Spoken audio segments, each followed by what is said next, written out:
Shalom dan selamat pagi saudaraku. Tak henti-hentinya kita mengucap syukur atas kebaikan dan kasih setia Tuhan di dalam hidup kita. Sebelum kita mendengar pesan-pesan Tuhan pagi ini, mari kita berdoa. Bapa, di dalam nama Tuhan Yesus kami bersyukur untuk berkat perlindungan Tuhan dari malam hingga pagi hari ini. Kami diberi tubuh yang sehat, kuat, hati yang penuh sukacita dan damai sejahtera. Pada saat ini kami kembali mau mendengar pesan-pesan firman-Mu. Kami mau buka hati dan pikiran kami agar kami dapat mengerti akan kehendak-Mu. Hanya di dalam nama Yesus kami berdoa. Amin. Tema kita pagi ini adalah jangkauan pandang jauh ke depan.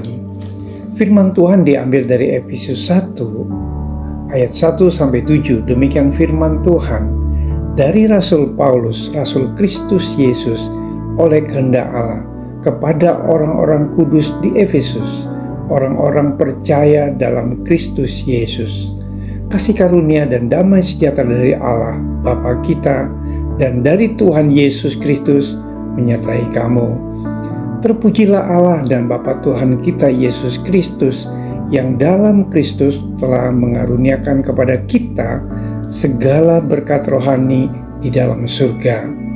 Sebab di dalam Dia Allah telah memilih kita sebelum dunia dijadikan, supaya kita kudus dan tak bercacat di hadapan-Nya.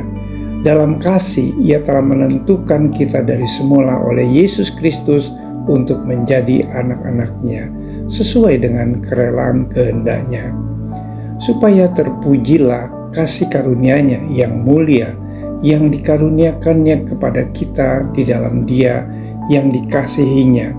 Sebab di dalam Dia dan oleh darah-Nya kita beroleh penebusan, yaitu pengampunan dosa menurut kekayaan kasih karunia-Nya. Saudara-saudaraku, kita sering berurusan dengan Tuhan semata-mata hanya berorientasi kepada pemenuhan kebutuhan hidup kita sehari-hari. Dengan kata lain, kita mencari Tuhan karena ingin mendapat sesuatu daripadanya. Kesembuhan, pekerjaan, usaha, bisnis, bahkan jodoh, keturunan, dan sebagainya. Benar apa kata Tuhan Yesus? Sesungguhnya kamu mencari aku bukan karena kamu telah melihat tanda-tanda, melainkan karena kamu telah makan roti itu dan kamu kenyang. Kalau kita mencari Tuhan hanya untuk kepentingan kebutuhan jasmani, berarti kita tidak menganggap Tuhan Yesus sebagai yang terpenting dalam hidup kita. Dan kalau kita menganggap bahwa Tuhan Yesus tak lebih hanya sebagai penyedia kebutuhan jasmani, maka bagi Anda yang kaya secara materi tidak merasa memerlukan Tuhan, karena semua yang diperlukan telah terpenuhi. Anda merasa bahwa tanpa Tuhan pun Anda berhasil dan meraih apa yang diinginkan. Saudara-saudaraku sekalian, orang percaya seharusnya arah pandangannya tidak semata-mata tertuju kepada berkat-berkat yang sifatnya jasmania, melainkan kita harus dapat melihat dengan jangkauan pandang yang jauh ke depan, bahwa ada berkat-berkat Tuhan yang jauh lebih bernilai dan berharga yang sifatnya kekal, yaitu keselamatan dan kehidupan kekal. Orientasi berpikir kita akan memengaruhi kualitas kerohanian kita. Kalau yang kita pikirkan hanya tertuju kepada perkara-perkara duniawi semata, kita pasti tidak punya upaya yang kuat untuk mengejar perkara-perkara rohani.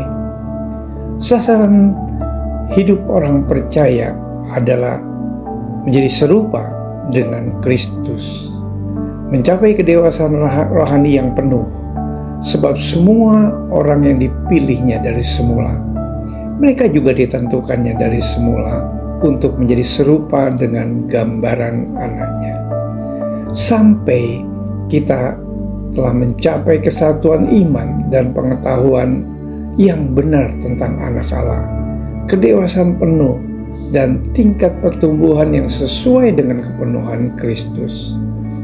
Rasul Paulus memperingatkan, pikirkanlah perkara yang di atas, bukan yang di bumi. Saudara-saudara yang dikasihi Tuhan, apakah artinya kita memiliki segala-galanya di dunia ini, tetapi pada akhirnya kita harus kehilangan berkat Tuhan yang sesungguhnya? Mari kita bersatu dalam doa. Tuhan Yesus, terima kasih untuk renungan firman-Mu pagi ini. Tuhan Yesus, kami percaya kepadamu bahwa Engkau adalah Tuhan dan Juru Selamat kami. Kiranya Roh Kudus membimbing kami agar memiliki jangkauan pandang yang jauh ke depan, seperti cara pandang Tuhan, dan memiliki hati yang mengasihi Tuhan. Di dalam nama Yesus kami berdoa. Amin. Selamat beraktivitas. Tuhan Yesus memberkati.